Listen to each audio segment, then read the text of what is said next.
and truth bombs touch our style. Gossip sharper than a barbershop blade. Box of secrets stacked century made. All up in the business, airing the scroll. Confessions poured fast, out of control. Sipping talk sessions, yeah we unfold. Spilling deep piping as the stories get told. Drama brewed strong, ain't decaf nah. Twisted tales hotter than grandma's spa. Join Ms. Londa bold with the caps. Tongues doing hate cardio, no nap. All up in the... Hello, hello, hello, everybody. I am back again, and I have some things to discuss with you guys this evening. My co-host he's running a little late, but he is going to still join us. But before we get into anything, I wanted to let you guys know that the November issue of the magazine that I spoke of in the last live, it is now out. And I kind of wanted to show you guys. So give me 1 second.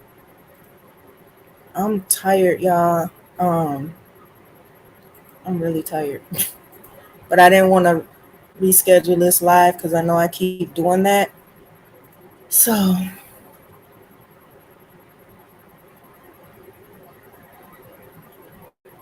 let me do share screen right quick.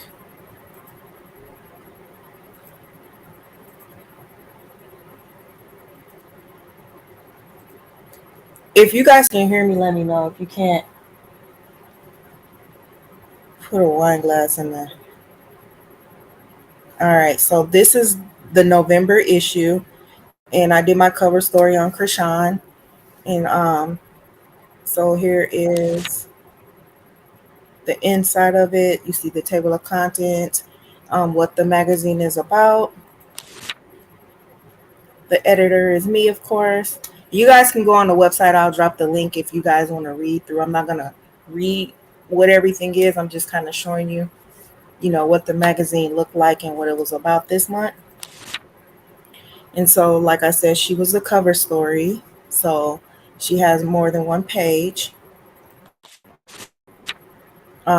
This is somebody that I work with who is an artist. He's a consultant, and he has his own, he's also a music producer.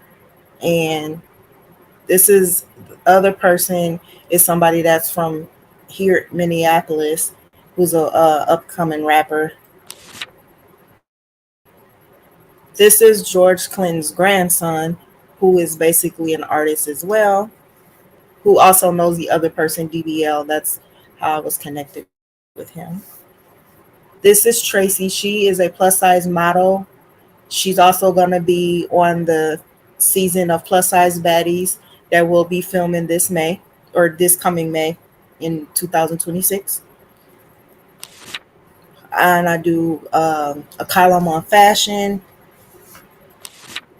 And then I have a page for shout outs. I'm not sure if I'm going to have that in the December issue.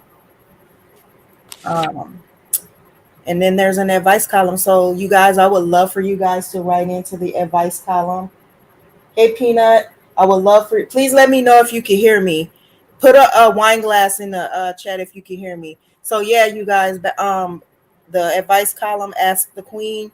Please, I would love to, if you guys would write into there, and I would love to respond to your questions.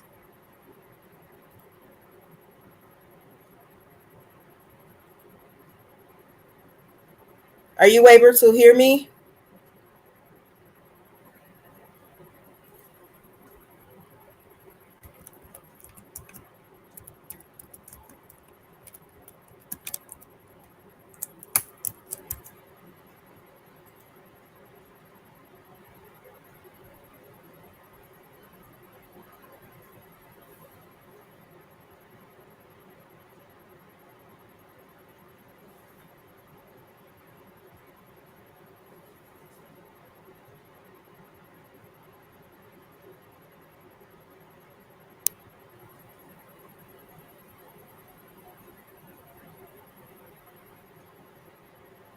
If you guys can't hear me or can hear me, please put a wine glass in the chat.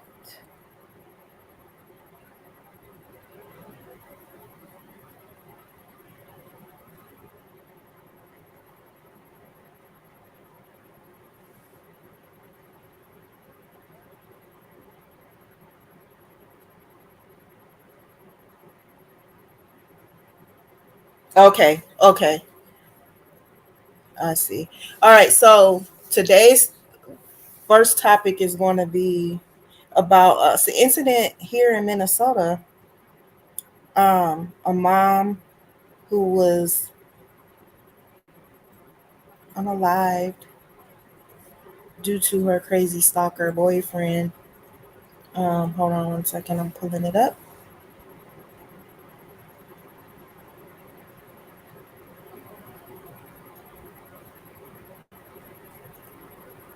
Actually, this isn't the one from here. Hold on.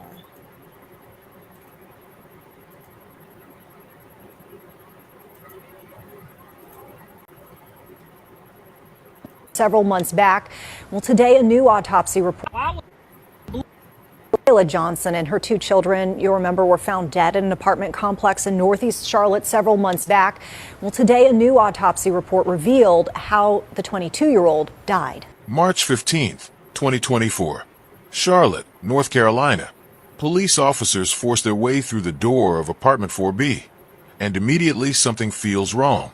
The air conditioning is blasting at 62 degrees in the middle of spring.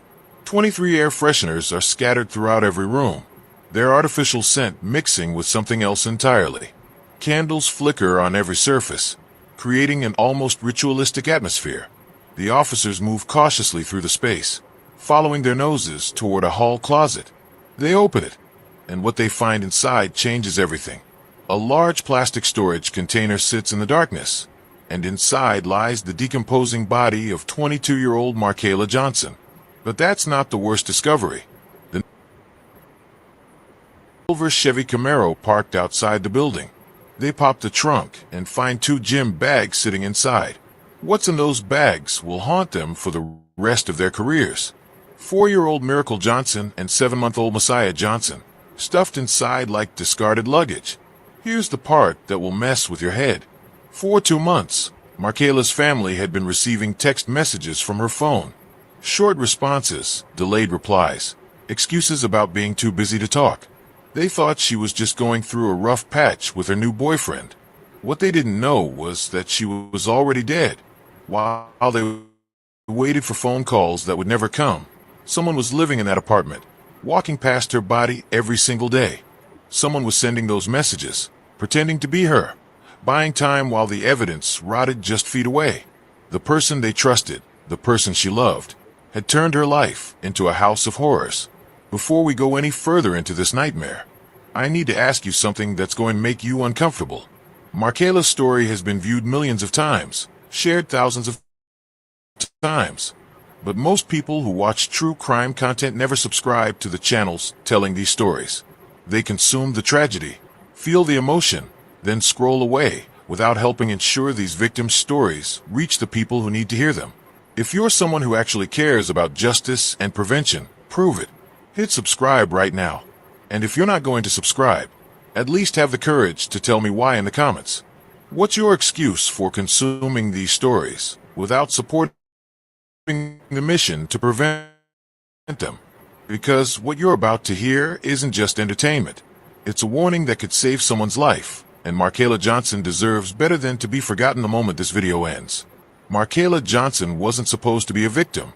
She was the kind of person who lit up every room she entered, the one everyone turned to when life got hard. Born and raised in Myrtle Beach, South Carolina, she had this rare combination of sweetness and strength that made her unforgettable. Her family describes her with words that paint a picture of someone almost too pure for this world. But here's what made Markayla dangerous to predators. She believed in second chances. She believed people could change, that love could heal broken souls, that kindness could transform even the darkest hearts. Her grandmother would later Makayla Johnson and her So yeah, you guys, when you see those red flags, don't ignore them. And sometimes people just don't deserve second chances. Give me one more second here. I have another story for you guys. This one is here in Minnesota.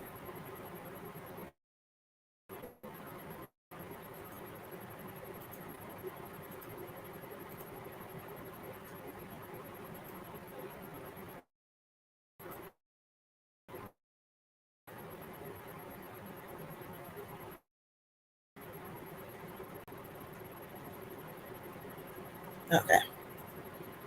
All right. So Minneapolis woman Powed. Hold on.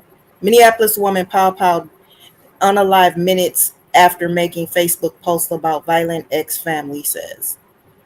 Mariah Samuels, 34, was Powed and unalived on Sunday in Minneapolis. Her family says she basically died just minutes after posting about the domestic violence she faced. Nothing bad I could ever say about her, said Connie Willis Samuels. Friend, I don't think nobody has bad things to say about her. One day after she was Powed and unalive, those closest to Samuel created a memorial in her honor. She was a mother of 2 boys and a dog groomer who enjoyed spending time with family and friends. She she loves animals. She loves her sons. She was sweet. She was outgoing. She was free spirited. And Selena Owen, Samuel's sister, we loved each other. She's my everything. Just before 8 a.m. on Sunday, Minneapolis police found her pouch just feet from her front door on North 14th and Russell Avenue in the Willard Hay neighborhood. Samuel's family members believe her ex-boyfriend is responsible for her death. They said she had a restraining order against him. We both we both making police re- we both were making police reports, calling the police for the last 2 weeks, Willis said. Last Less than an hour before she was unalive, Samuels wrote on her Facebook page, uh-oh, my internet is acting up. Hold on. Can you guys still see? Okay, you guys can still see it. Less than an hour before she was unalive, Samuels wrote on her Facebook page that her ex-boyfriend had threatened her family and damaged her car. She also posted a video. I don't know what's going on with my internet. She also posted a video that she says shows him hitting her several times. Samuel's family said she had dated the man a few months before she broke up with him. He stalked and searched and he looked and wait, he stalked and he searched and he looked and he's been whoever wrote this doesn't make sense. And he's been around the block watching. And basically what they're saying is he was searching, he was looking for her, he was hiding around the block looking for her. And as he got her he got her, said Carolyn Brooks, Samuel's aunt. Now family members are come on. Now family members are okay. Now family members are planning Samuel's funeral just weeks after her 34th birthday. To the world, take domestic violence seriously. Owen said, reach out to somebody. I don't know if the police can help you all the time. Um, get out of the relationship, escape if you can. Samuel's family said police did arrest her ex-boyfriend and online records show he's being held for murder. Now, I did go and do some research on him, and he has actually been. This is not the first time that um he's been arrested for these type of charges. His name is Eugene. Give me 1 second. Daivid Eugene Wright, and I'm gonna bring up some of the charges that he.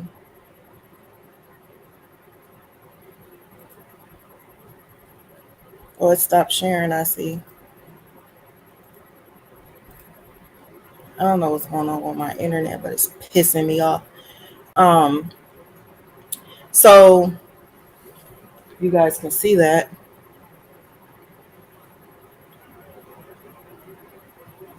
This is him right here. Let me actually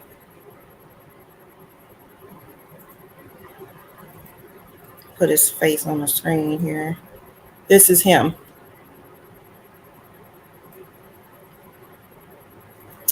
Um, a jury found Daivid Wright guilty of one account of illegal possession of a firearm and 2 counts of second-degree assault. So he has had some arrests in the past. Let me see.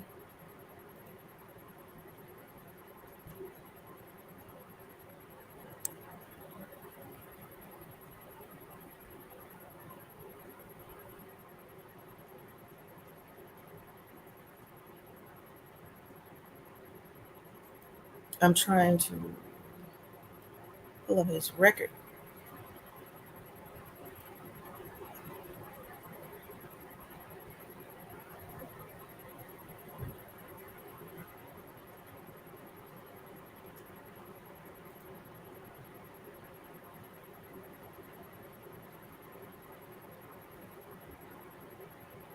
So 2009, he was arrested and plead guilty to a felon in possession of a firearm in violation of all those codes.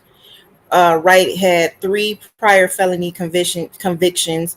In his plea agreement, he reserved the right to argue that 2 of them, aggravated robbery on the same date, should not be treated as 2 separate convictions for purposes of the armed career criminal. Applies when the defendant has previously been convicted on different occasions of 3 or more violent felonies or serious rug offenses.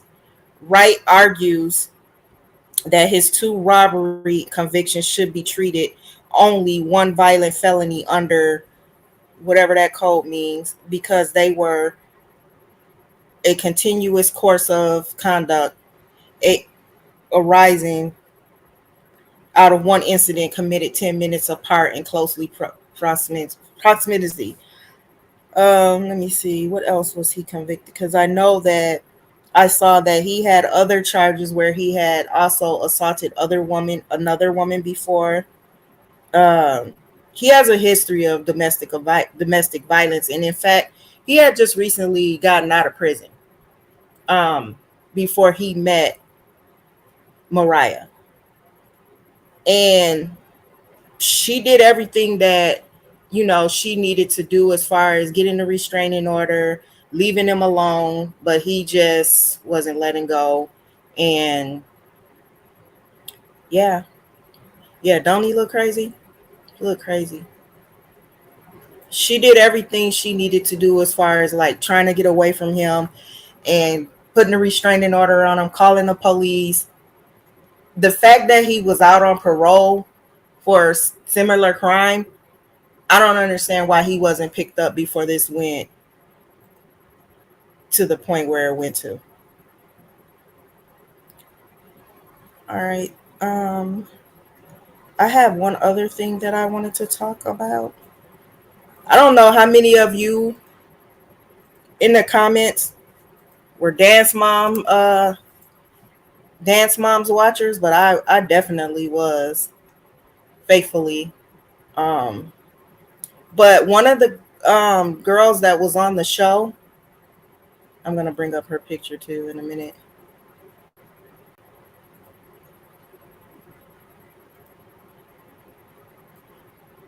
Nia Sioux. If you guys were Dance Moms TV watchers, then you know who Nia is. She was she was the only Black girl on the show for a minute, but it seemed like Abby never wanted to, give her that light. She never wanted that light to shine on her. So Nia has written a book, and it's called Bottom of the Pyramid. Now, the reason why the book is called Bottom of the Pyramid is because, as I said, if you guys were Dance Mom watchers, then you guys would understand. She had this pyramid, and basically this pyramid was basically something that she would do after every competition. So you were either at the bottom, the middle, or the top. And mainly there was always that one particular person that always made it to the top, which was Maddie.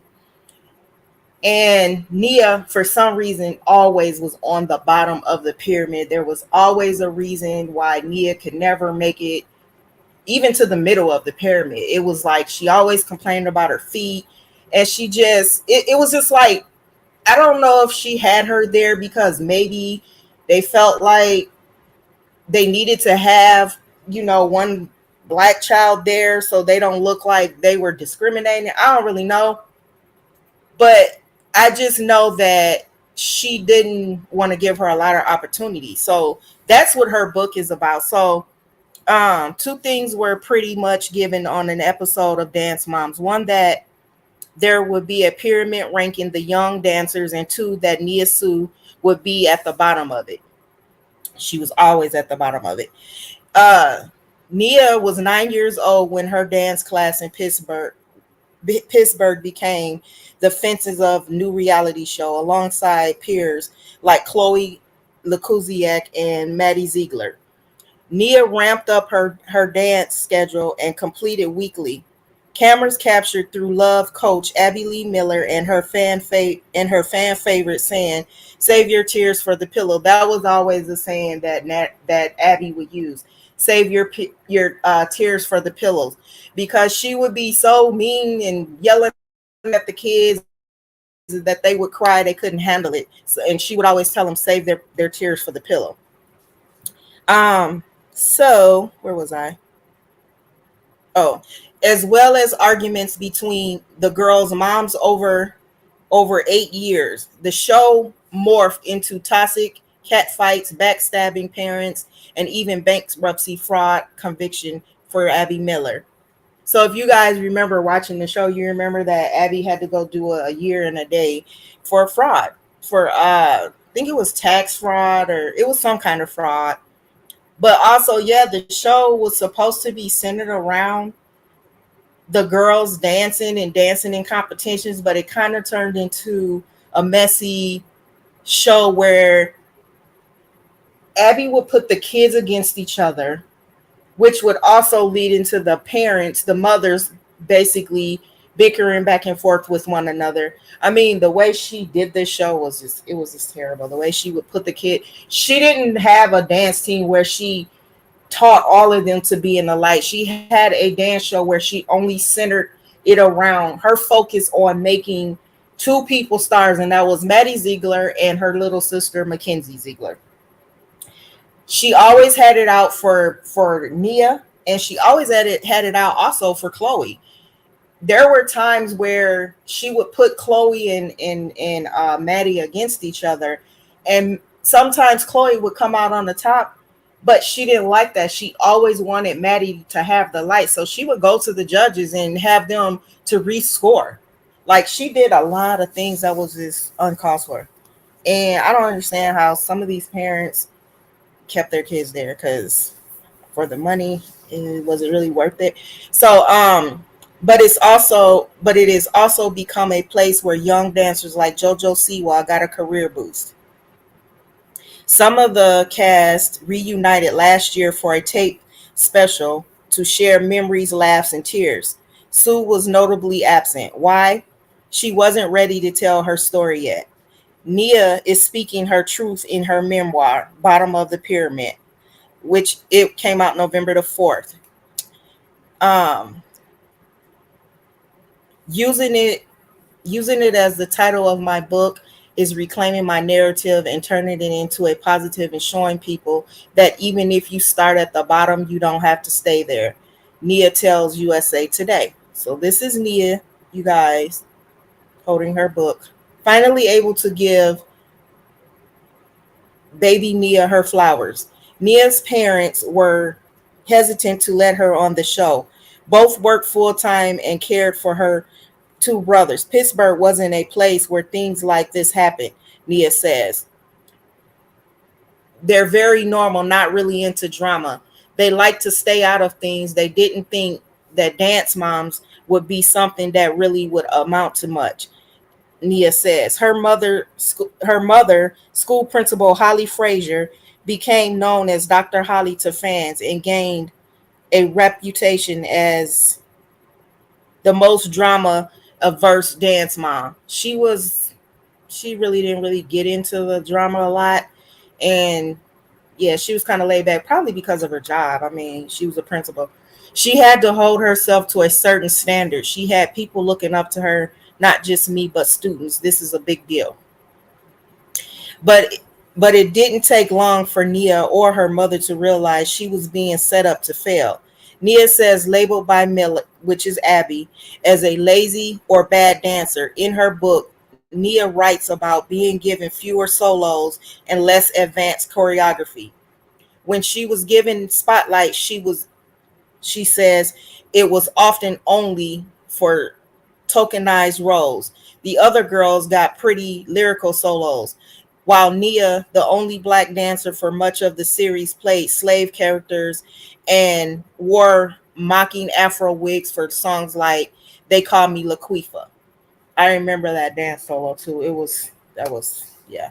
The message she heard from Miller and fans of the show was, "You're not good enough," or "You're a step behind, and you will never get the solo." But largely absent from the show was a pain management disorder, reflex, and neurovascular dystrophy, also known as complex regional pain syndrome. Nia has dealt with for much of her life. This is a huge part of her story, Nia says. When people thought that I was just a beat behind or maybe not as good as people at the very beginning, they saw it as me being weak. But really, I was struggling. I had just been out of the hospital a few months prior. It took me a long time to bounce back and get into the rhythm of things. Seeing viewers run with Miller's criticisms, Nia was really hurt. As she grew up in the public eye, now she's defining success on her own terms. Winning isn't a first place trophy. It's feeling she has given her all. It's publishing a book she's proud of. I'm finally able to give baby Nia her flowers, and it's really special, Nia says. This racially motivated dances, the racially motivated dances started even before Dance Moms aired, she says. Nia writes about one early solo where Miller had her dancing with animal-like movements to a song called Natty of the Jungle with monkey sounds and lyrics about a dirty, unwashed girl raised in the wild. Numbers that could have been respectful not were tainted, like a now infamous Rosa Parks dance, in which she had to compete with white dancers for the lead. Yeah, I remember that, and I was like, if you're doing a dance about Rosa Parks, she's the only black girl on the team. Why didn't you just give her the solo rather than making her feel like she had to go up against the other dancers to get it? And then there was this other girl's mom on the team, which was Kendall's mom, Jill, who was going behind Nia's and Holly's back asking for Kendall to have the role, and it just didn't make sense. And even all the other moms told her, like, you're really asking for Kendall to play Rosa Parks? It just didn't make sense. So yeah, Abby did a lot of different things, and she even mentions in the book that not just the things that we even saw on the show, there were other things behind the scenes that we didn't know about as well that was even worse than what's in the book. So you guys can go get the book. It's on Amazon for $14.99. It's a good book, and so far I haven't heard Abby come out and speak. I saw that Christy Lakuziak, who I used to love on the show, because she would tell Abby off and she didn't care. She used to, I don't condone bullying, but she used to call her a fat ass, and she used to just snap on her. But I mean, hey, she used to be really, really rude to the kids a lot, and she would be very rude to her daughter. She would always put her up against Maddie and make Maddie feel like she was better than everybody, her including the other kids on the team. So whenever Christy would go off on her, I was all for it. So yeah, you guys can go and read that book. It's on Amazon. And this is gonna be a pretty quick show today. That's all I have, I think. Hold on. Oh, wait. Yeah, that's all I have for today. I'll have some new stuff for Thursday. So you guys, thank you for tuning in. Hey, Chuck, didn't know you was here. Thank you guys for tuning in. Catch me on Thursday. You guys all have a good rest of your evening. Sipping tea, steamy, kettle gone wild. Dropping truth bombs, cha-cha style. Gossip sharper than a barbershop blade. Box of secrets stacked century made. All up in the business, airing the scroll. Confessions poured fast, out of control. Sipping talk sessions, yeah we unfold. Spilling tea, piping as the stories get told. Drama brewed strong, ain't the calf, nah. Twisted tales hotter than grandma's spa. Join Ms. Lon the bold with the caps. Tongues doing hate cardio, no nap.